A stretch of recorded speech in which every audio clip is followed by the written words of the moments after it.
And welcome back to the Blind Press YouTube channel. And it is Saturday, which means it is time for Star Trek. And I am joined once again by my friends Skeptalk, Hi, everybody. Dr. Functional, Yo, and Irate Prostate. boogie woogie. And as soon as I tab down to the correct area, Hammer has just joined us. So as soon as I let him in, he can say hello too. Oh, add to stream. There we go. Hello, Hammer. Hello, too. Hello, How- test. How's it going? I like the test and no icon. Yeah, I'm on my phone. That's awesome. How are you? How are you doing, sir? I'm doing okay. I'm just Good. having some PC problems, that's all. Oh, that sucks. Yeah, Yeah. the shoemaker's kids always had the worst shoes in town. we are back to finish our Sex Among the Stars discussion, and we are going to be going through the rest of the Screen Rant article, and I'm sure as we go along, we will end up thinking about coming up with things that aren't mentioned that should have been, and we're gonna have some fun. So let's we left off with Riker and Soren last week, so we're gonna start this week. Well, yeah. Let's do a quick recap of the ones that we what we did. had done. This started off, I guess, when I said I have this article from Screen Rant, and anybody can pick it up and follow along with us. It's Star Trek's 15 Greatest Romances. Last week we went through the romances of Torres and Paris in Yeah. Day of Honor, and then Picard and Crusher, Yar and Data in the Naked Now, and their clumsy grappling. Spock and Uhura, which the famous interracial kiss that sort of happened, and then Troy and Riker in Star Trek Insurrection, right? And they eventually got together in that dumb movie. I like that movie. Oh, Nemesis is the dumb movie. I thought you were saying Insurrection was a dumb movie. Insurrection is good, but Nemesis, I didn't like that movie. No. So, but it did affirm canon that they got together and stayed together, and it sort of does give it a rosy, happy ending, and it makes me like this more. Well, and quite frankly, they're out of all of the relationships that Trek has presented us. Yeah, theirs makes the most sense. It's certainly the least toxic. Yeah.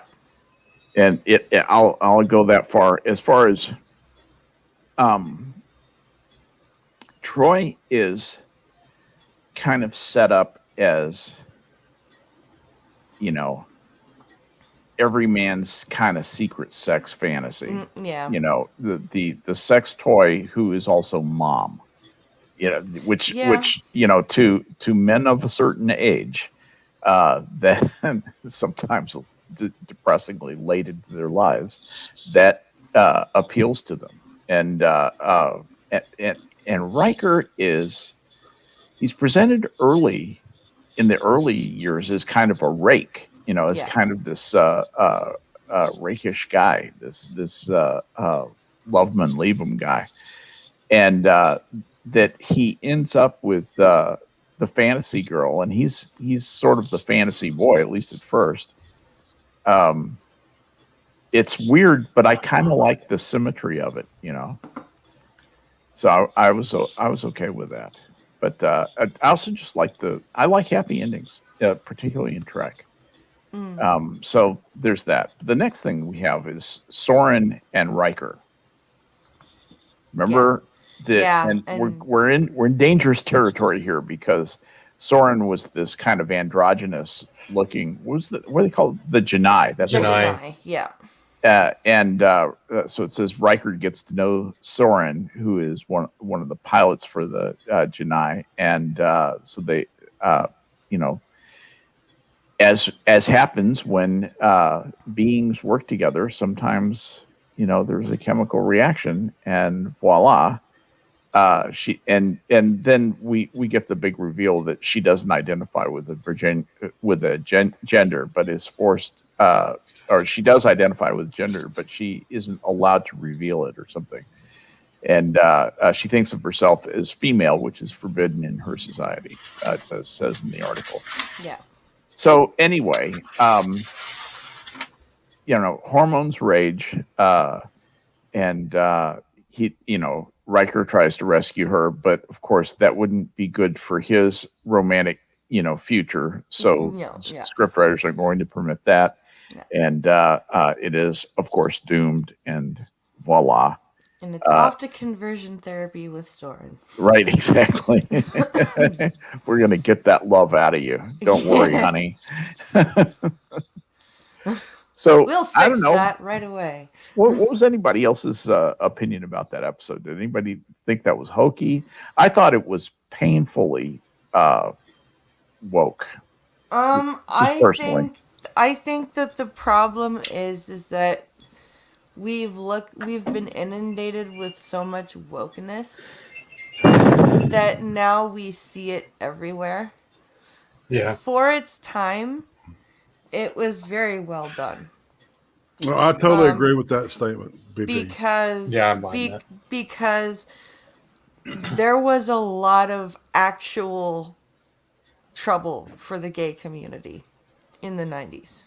That's true. Like real harm, whether it be physical abuse, whether it be the AIDS epidemic. Well, people were scared of them because of AIDS. Yeah. It was just very alienating for them. It was. And so that episode, I think, for its time, was very tastefully done. Very well done. I do too. I just wish that the Janai had been more girl looking. You know what? If she maybe that's my biggest problem with this is that there is a whiff of gay that was needless here, and it was just to pander. And some people would say, well, that's critical to the plot, and I get that. I think there's actually two valid points of view here. One says that's absolutely critical to the plot. She had to look that way. And then what I want is more traditional style, boy meets girl, boy goes to space with girl. Yeah. Boy gets laid, kind of romance. And that's not what this was. Well, I think androgyny, the way that they played it, I kind of agree with you. I wish that they had been more attractive, and maybe that's the point, right? Yeah. But good sci-fi will present you with woke shit, but it won't do your thinking for you, right? And it won't clobber you over the head. It'll be and it always presents the positive and the negative. Like if they were to do this in STD, right? Oh, they already have. It would be and it would be this. Hello, I am a lesbian. Did you know that I am a lesbian? Could you come and be lesbians with me? It would be I thought you haven't seen STD. That was almost verbatim. I'm not even kidding. I wish I was. I'm not even kidding. He said, we're going to lesbify. Oh, that was a little, no. But I mean, it is. It just, it takes that fish out and slaps you around with it and just laughs at you. Yeah. Whereas classic Trek, anything, up to and including, TOS to Enterprise was just like IP said, they're just presenting it to you as the viewer. It's your decision to deconstruct those ideas in your head and come to your own conclusions. Did you side with the Janai Society because that's their society? Who are we with different values or any other values, any other culture to say what is right and what is wrong? And then conversely, do you agree with Riker in saying, no, this is a humanitarian issue. These people are being abused and re-educated and Those because same you're people, missing. those same people, though, who wrote that and wrote that with a purpose, will sit and defend female genital mutilation as a cultural norm. Mm-hmm. Yes, but I'm talking about like two completely separate species. Whereas within our own species, we know that is wrong. Yeah. Not only physically, but mentally and like just socially unacceptable. Yeah. 1 billion people disagree with you. So They're I wrong. don't think, They live in what caves and mud huts. Hold on, Who are hold they on, to- hold on, hold on. Mhm. They no, you can find neurobiologists. Yeah, you can find rocket scientists, atomic scientists, quantum mechanics experts who all will back that.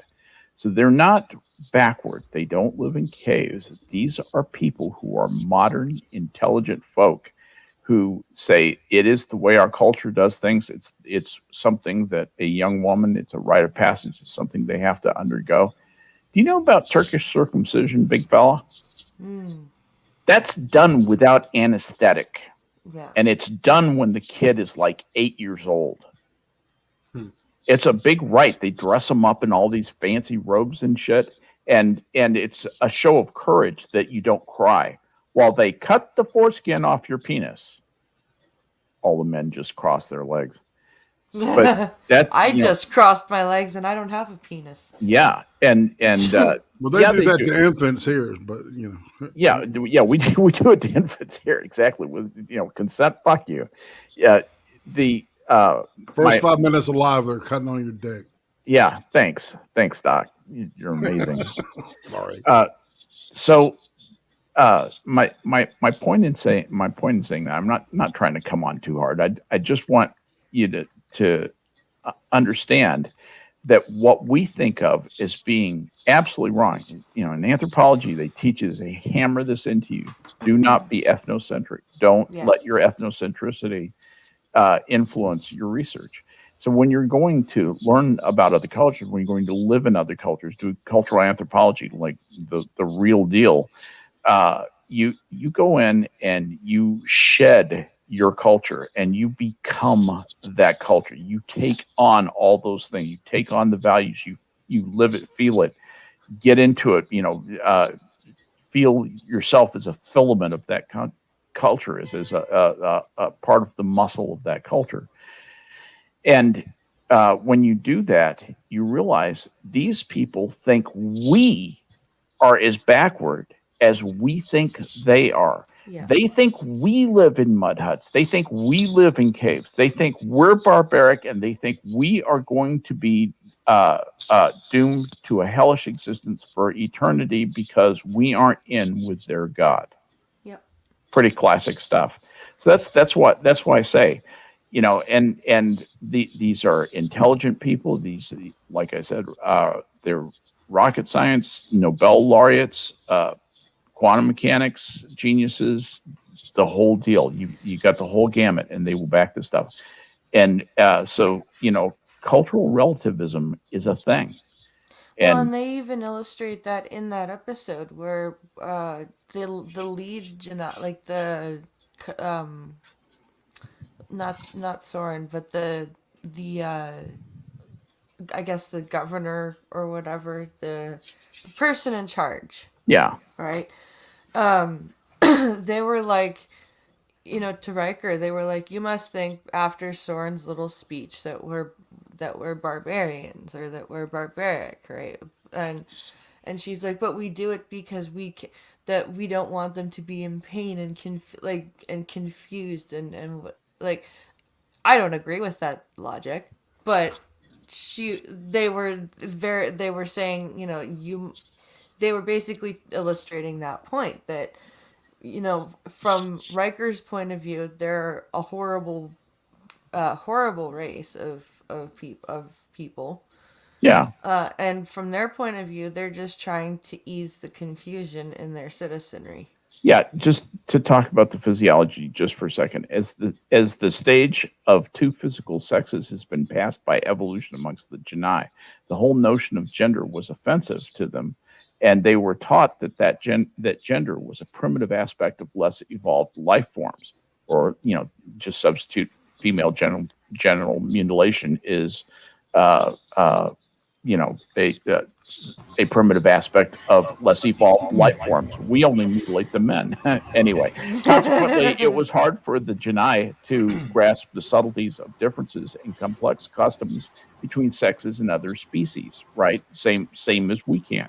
Although Genii were possibly sexually compatible with other gendered races, they were never allowed to mate by assuming a gender role in the act. This was considered criminally perverse. Think of the laws that outlawed homosexuality in Genii society and a strictly taboo subject. So,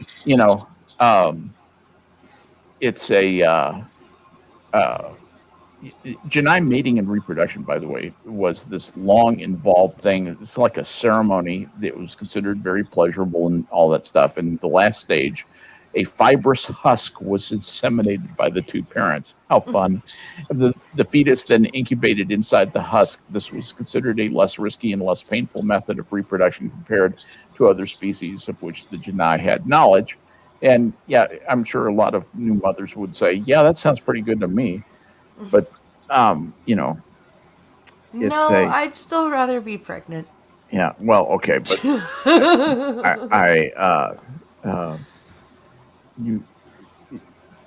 you might be in a minority. Anyway, but the joys of pregnancy, and there are joys.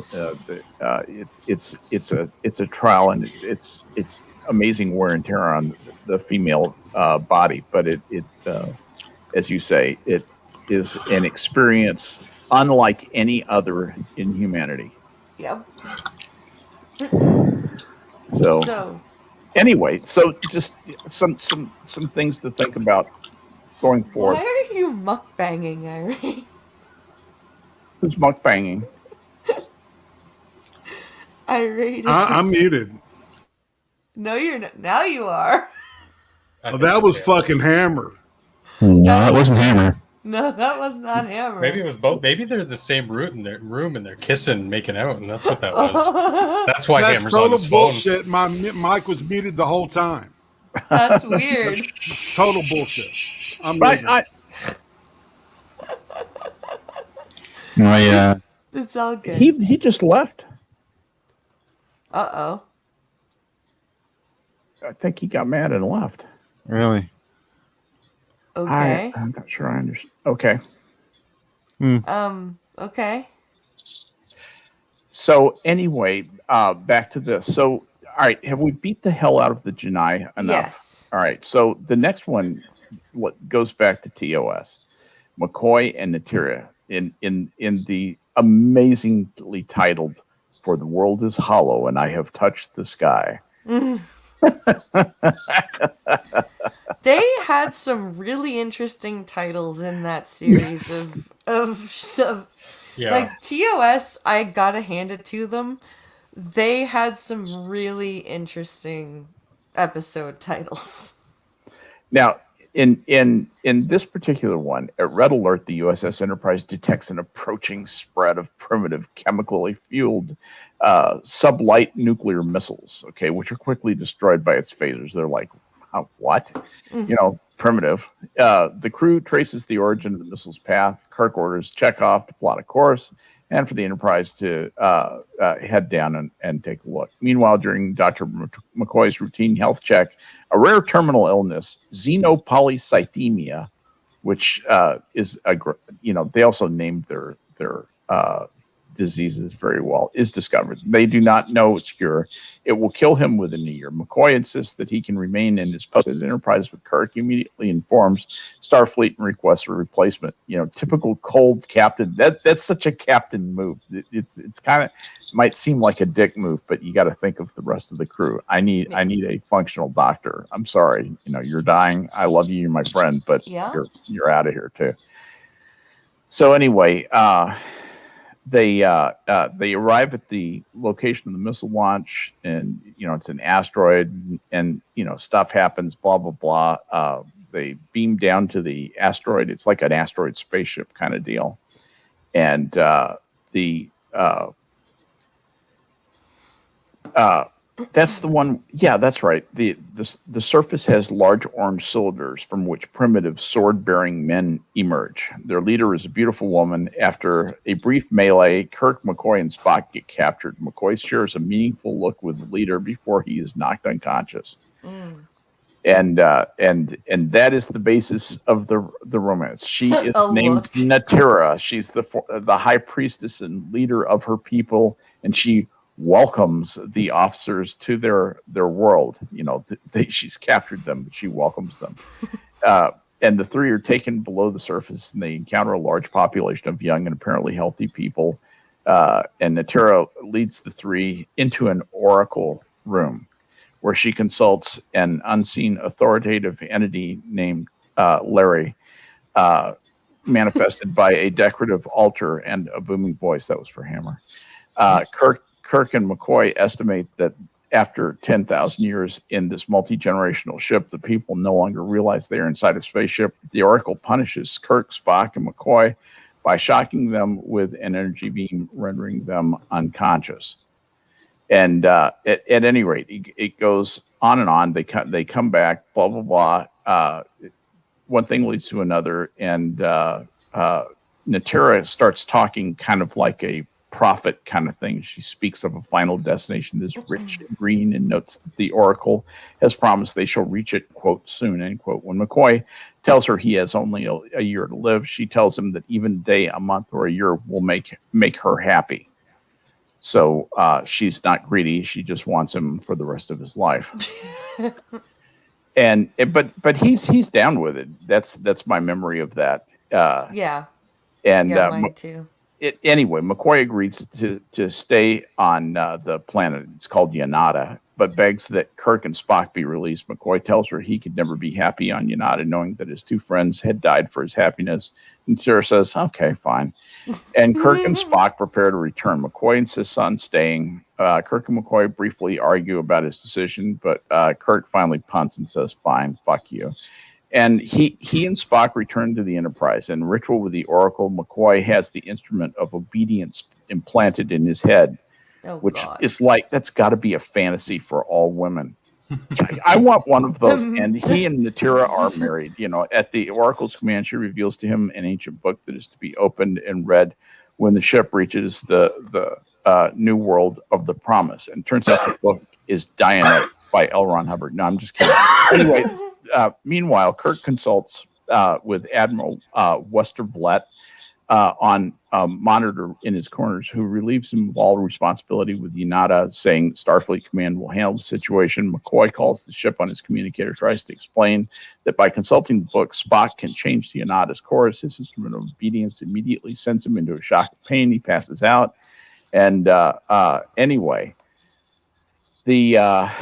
this all leads up to a beautiful, tearful farewell with McCoy and Natira, and she must stay to lead her people to the promised land. McCoy is determined to keep traveling the universe now that he's cured, and in search of a cure for his disease, or now that he's going to look for a cure for his disease, as well as for others who are afflicted. After correcting Yanada's course, Spock shows Kirk the cylinders containing the vast database of the Fabrini, an Italian bunch of aliens, which contains medical knowledge, including the cure for xenopolycythemia.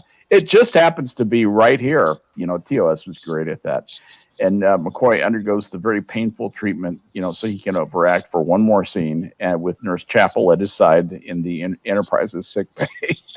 When McCoy emerges cured, Kirk promises him the Enterprise will soon return to the area and where Yanada is, and when they reach their correct destination, McCoy is pleased by Kirk's promise, and the Enterprise leaves Yanada, and McCoy has a girlfriend in a port.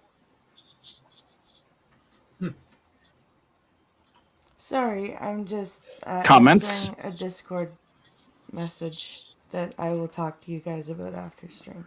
I don't particularly remember that one.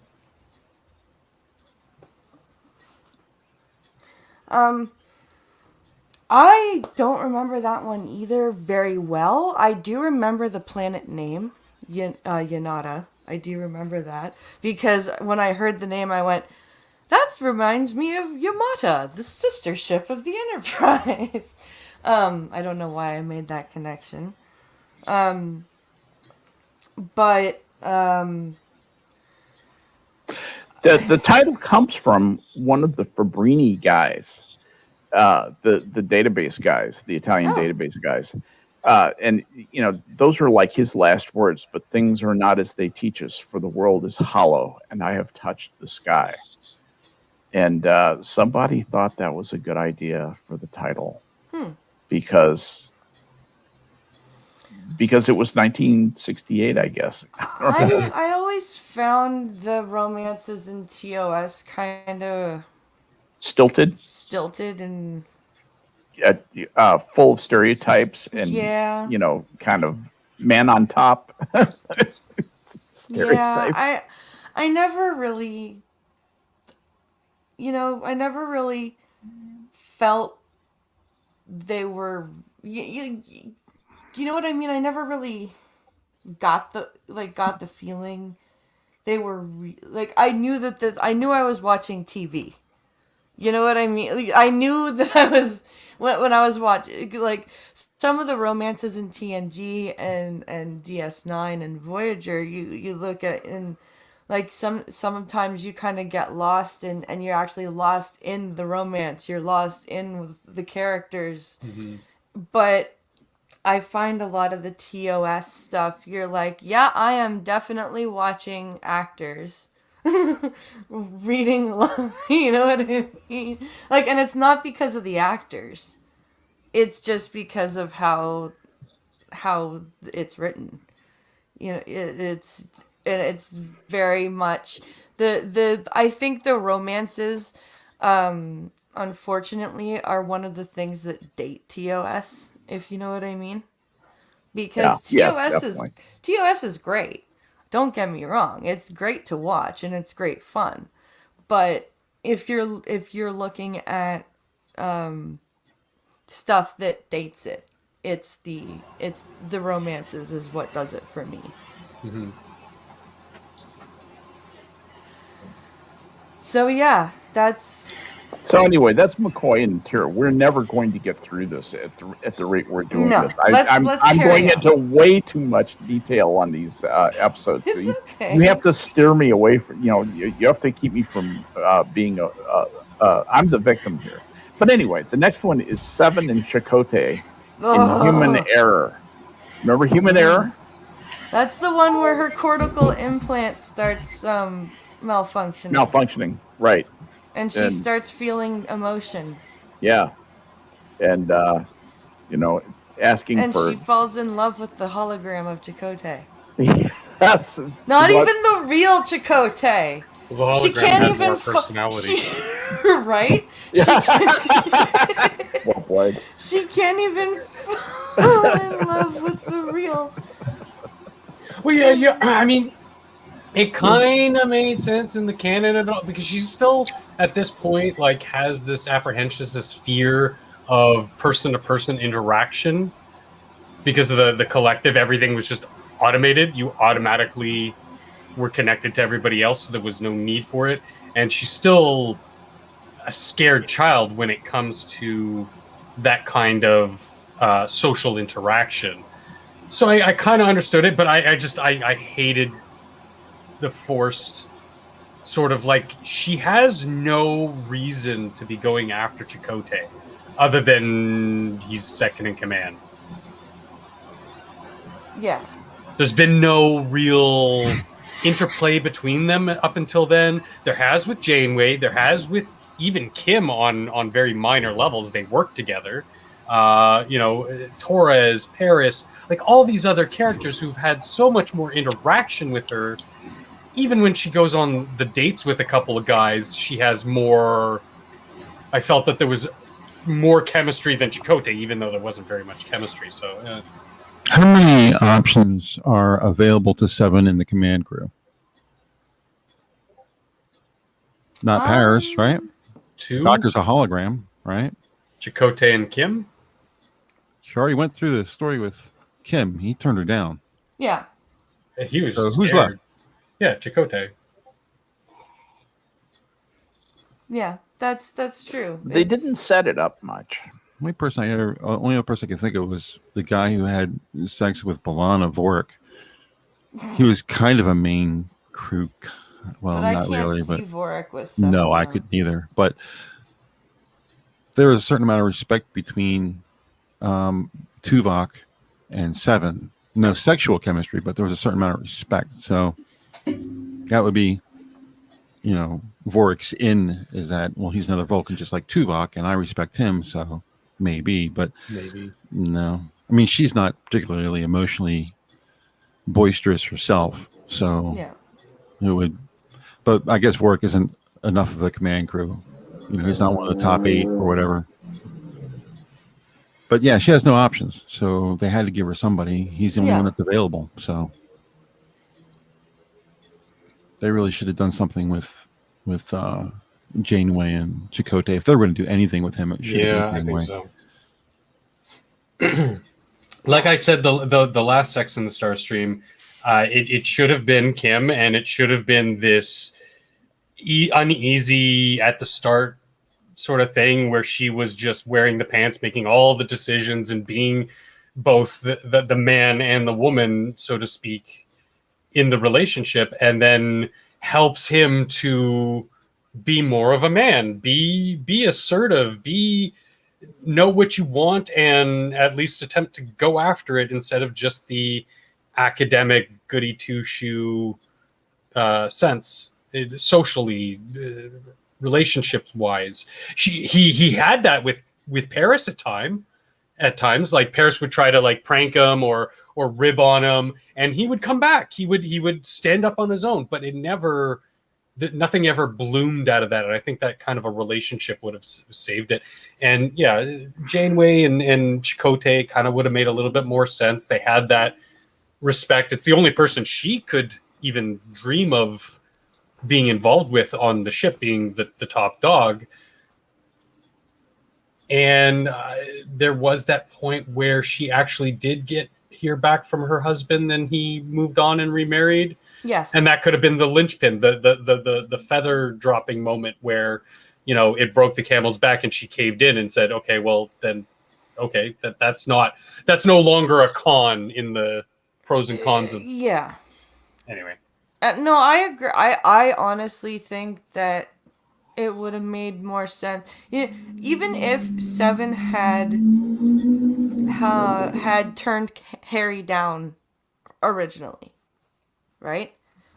Or Harry had gotten scared or something, right? Do you know what I mean? Mm-hmm. They should have had them try it again. They should have. Once Harry, because Harry did kind of stop being so shy as the series went on, and he got more comfortable around Seven, and they should have had them because look at Tom hit on B'Elanna for 3 goddamn years. And B'Elanna was like, fuck you, fuck you, fuck you, fuck you, fuck you. Do you know what I mean? Like, for 3 but to be years. fair, Tom hit on anything with. Well, yeah, but I mean, B'Elanna was consistently in his scope. And they still managed to turn B'Elanna's, feelings around for him. And they should have been able to do the same thing for Harry and Seven instead of sticking her with Chakotay, because that made no sense. It made no goddamn sense. It also didn't help that kind of arc happened in that was the last season. Half of the last season. Last half of the last season, yeah. It was so even if there was no relationship with Seven or Chakotay, that would have been better than the hand-fistedness this felt like it was. Excuse me. I think I'm getting allergies. So am I. Attacks. So are we ready to move on to the next utterly cool one? And this is, of course, the one coming from Rejoined, the Trill rekindling of romance, where Jadzia and Dr. is Khan. reunited with a former symbiont holder with whom they had a deep and profound relationship, I guess. Yeah. And so let's see. Yeah, it says Jadzia and Quark's showing off magic tricks to Quark and Julian. Captain Benjamin Sisko calls her away. He informs her that the Trill science team is coming aboard to create an artificial wormhole, and the leader of the team is Lenara Khan. And he then suggests that Dax has 3 months of leave accumulated, and she should get the fuck out of Dodge. and Dax says, "No, I've got this. I've never allowed the past lives of the Dax symbiont to interfere with my job. Fuck you." And so, yeah, everybody's kind of going, "Okay, this will be fun." I remember this episode too. And at any rate, this was the one where they kissed, right? Am I remembering that? And that got like national news. That and apparently, there's the kiss right there. Apparently, Terry Farrell didn't want to do it. Really, I didn't know that. Did not know that. Why? I don't know. I mean, I wouldn't have minded, but that's just... Maybe she just wasn't that type of person. I don't know. Yeah. I mean, you would think that would be... You're an actor. You're an actor. Yeah, that's got to be an arrow in your quiver, right? Do it. Yeah. Mm-hmm. It's not like you're being asked to do a porn. You're just... Well, no. you're just being told to kiss somebody. It's not a big deal. The thing I liked about this was they didn't beat you over the head with the fact it was a woman kissing a woman. Yeah. Meaning that it was completely in context of the romantic relationship. Mm-hmm. I mean, there was obviously real chemistry, and the kiss was utterly appropriate. It was perfect. It really was. It really did work, in my opinion. Yeah. And I like that it continues this overall narrative when they deal with these kinds of relationship stories, like when we were just talking with the Janai or this one, that there is something more to relationships and that higher notion of love than just physical looks or the physical part. There is also that sort of spiritual connection with somebody, and these two quote unquote like souls were married in a very deep relationship at one point, and then they were taken away from one another and then rejoined, and it to them it was like nothing ever happened. They were back together again. The bodies, the shell might be different, but the symbiont souls were still connected. Duck Dog just said, "Is this the same Terry Farrell that stood along Highway 1 in California in a nylon body stocking?" I think that's Perry Farrell. I think that might be. I don't know though.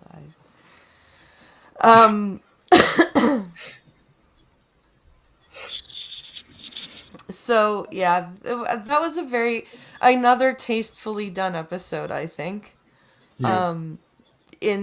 Especially for its time, and it aged well. I think it still stands up to the test of time, and especially it's honestly, compared with today's shoving things down your throat, it's almost a relief. You know what I mean? It's to have something that's like, yes, these two women are love each other, but we're not going to have softcore Cinemax porn on you know what I mean? It's yeah.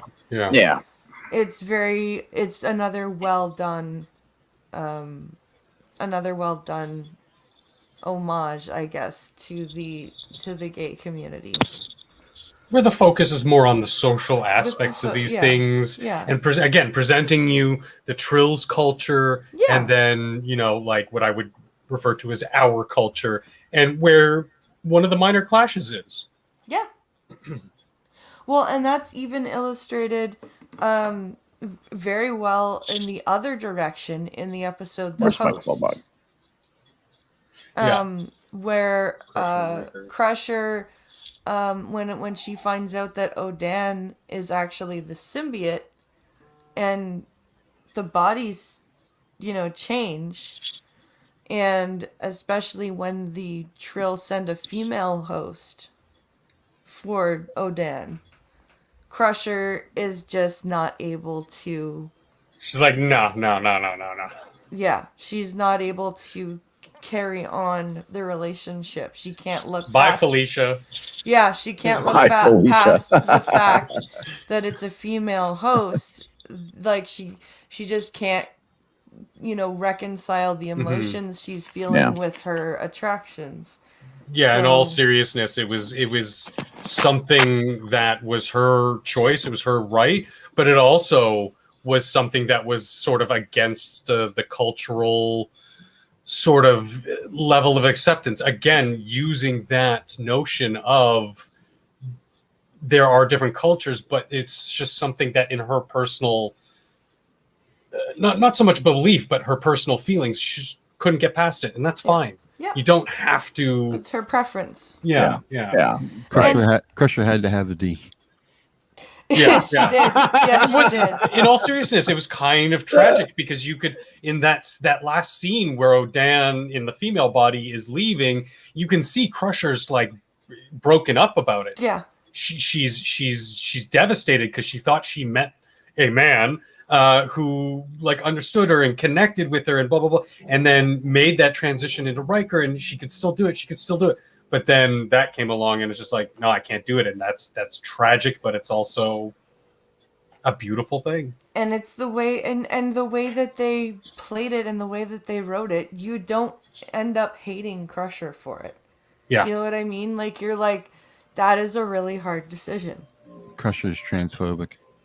Well, see, that would be the narrative today, right? Yeah, it like, really would. That would be the narrative, that Crusher is transphobic, and it's like, Yeah. no. Well, in STD, she'd just get a sex change on herself, and she'd be the man Oh boy, with they them pronouns. that's disturbing. Oh, God. I'm sorry. I But took it too far. we're about to get to the cringe moment of the Oh, no. stream Oh, with the no. next romance, and that is Crusher and Ronan the Ghost. Oh, Veto. Jesus. That's actually on the list. Yeah, Yeah. Sub Rosa. Yeah, is it romantic to have sex with a ghost that also No. had sex with your grandmother? Negative. No. The whole episode was written as sort of a Harlequin romance in space, and it's often cited as one of the most loathed stories in TNG history, with good reason, by the It way. should be. Beverly Crusher goes to her grandmother's funeral, then takes off a few days to go through her things. She starts having sex dreams about some asshole named Ronan, and describes the sensations that Troy and Tin forward, as they As shoot them women themselves folk do. with empty Yoo-hoo bottles. Anyway, there was a voice, a man. He whispered my name. It was if I knew him, or more like he knew me. He knew exactly how I liked to be touched. It was the most physical dream I ever had. The sensations were very real and extremely arousing. you had me until the last set of time. Anyway, frankly, I'm envious, Troy says, because that's the way girls talk Because about that's what a smart counselor, says. Yeah. You're having these weird dreams that you've never had before. Right. And I want them And- too. I want I'm those. envious. I'll have some, please. I'll have a big helping. So soon Crusher's addicted to this ghost and can't think about anything else. He turns out to be something called an anaphasic life form that has been using the women in her family for generations. It's all over now, but it was fun while it lasted. And he's kind of a loathsome Lothario type. It's just this thing really made me cringe. Oh, Yeah. I don't know God. how you guys felt about it. Before I had Netflix and I had cable and that episode was on, I just would not Just watch wasn't it worth that it. day. Yeah. Now that I have Netflix and if I'm watching the Skip. series over, I just skip it. Can you imagine rolling over after sex and the guy says to you, "You remind me of your grandmother"? No, I could not. I would kick him. Run out of the room screaming. I would kick him in his anaphasic balls and tell him to get the fuck out of my bed. Oh man! So yeah, that was weird. I'm kind of surprised to see that on here. We're getting close to the hour mark, and I wanted to. I had an idea, which for me is kind of a red letter day anyway. But one of the topics we could do for a stream, if you ever wanted to, would be the best explosions in Star Trek. Oh, there are so many. Oh yes, but some of them are really special and wonderful. And I just thought, I'd put it in the back of your head in case you want to think about, or something along that line. The best planet destructions, the best race destructions, the best people destructions, most satisfying murders, How about that kind of stuff. How about the best destruction? Well, the best explosions would be too easy because it would just be cause and effect, and then that would be the end of it. How about we just open it up to the wrong. best destruction? We can think destruction of. We like. Destruction we like, yes. Yeah, destruction we like. So and it can just be generally themed, can be a person, a planet, or a universe, whatever you want. A starship, a starbase, a runabout, whatever anything that just floats your boat that you want to describe and have a little bit of fun with, bring it. And it'll be a little bit of homework for the stream. Maybe we can take a break because we're not going to get through this thing today. We still have we're only halfway through this list. We're 8/16 of the way through this list. Well, and we've done two parts of it, or two episodes on this. So yeah, so we can break for one and then we'll come back to it. We'll take a break from love and go to destruction. How does that sound? Kind of what Star Trek is love and destruction. Exactly. It's kind of a lot of photon torpedoes. Yeah. Photon torpedoes aren't going to launch themselves. So, but anyway, the next one was Kirk and Miramini in the Paradise Syndrome. This is OG TOS. You need to watch that episode again. Have you seen it lately? No, I have not. You need to go back and watch it. I haven't seen it probably in a couple of years. Cannibalistic Wizard says, best destruction when Picard says, shut up, Wesley. When anybody beats up Worf. I would say that if you're going to go for Wesley destruction, I'd say that the dressing down Picard gives him in the first duty is way better than shut up, Wesley. Yeah. Because, damn, that was...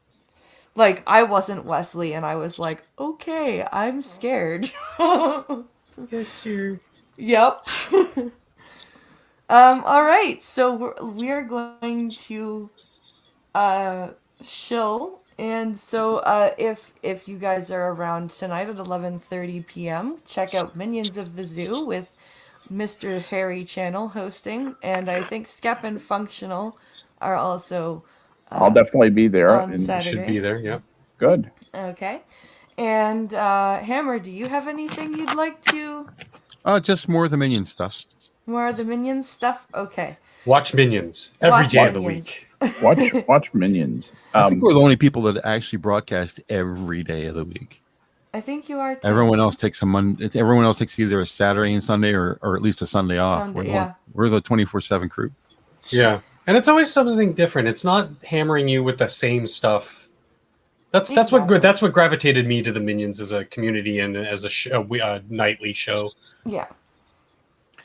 And it's of course, seven nights a week, but 7 different shows. 7 different shows, exactly. They really are very different, aren't they? Yeah. Like look at some of the stuff that we've talked about on Monday nights with Quiz. It's all like Warhammer and comic books and like geeky stuff. But every once in a while they do delve into like real life stuff. Whereas Saturday we tend to do a more educational show of lots broader of books topics. and stuff, yeah, we talk about books. Thursday nights with Prospero, Tuesday nights with Skep. Very politically driven, intelligent conversation, not just reactionary. Oh, well, this happened and blah blah blah. It's no. Okay, well, why did this happen? What can come of it? How can we fix some of the problems? It's good. I like it. It's awesome. It's a great variety show. And of course, Monday there will be a coffee stream, and don't forget to follow my Twitch channel, because Tuesdays and Thursdays at 2 p.m. Eastern and Friday nights at 10:30 p.m. Eastern, I go live on Twitch with Mortal Kombat. So which was funny. What was it, last night? Yeah. That one was funny. Oh. I was just lurking in chat watching you beating people up and getting your butt kicked. Oh my god, that Johnny Cage was off. Was just crazy good. Yeah. And that was another blind person. With that Johnny Cage. Yeah. Oh, damn. Yeah, that was another blind guy who had that Johnny Cage. And I was just like, and my main problem was I was unblocking at the wrong time. And then he would catch me. So, yeah, it's actually good to play people that aren't just mashing on buttons and know their combos. That's a fun way to lose, because then you're learning something when you lose, because you're learning as you lose and you get better. So yeah, find victory in defeat. Exactly. So thank you all for watching, and be sure to check us out next Saturday, and we will see you later, and have a great rest of your weekend. Bye, guys. Bye, everybody.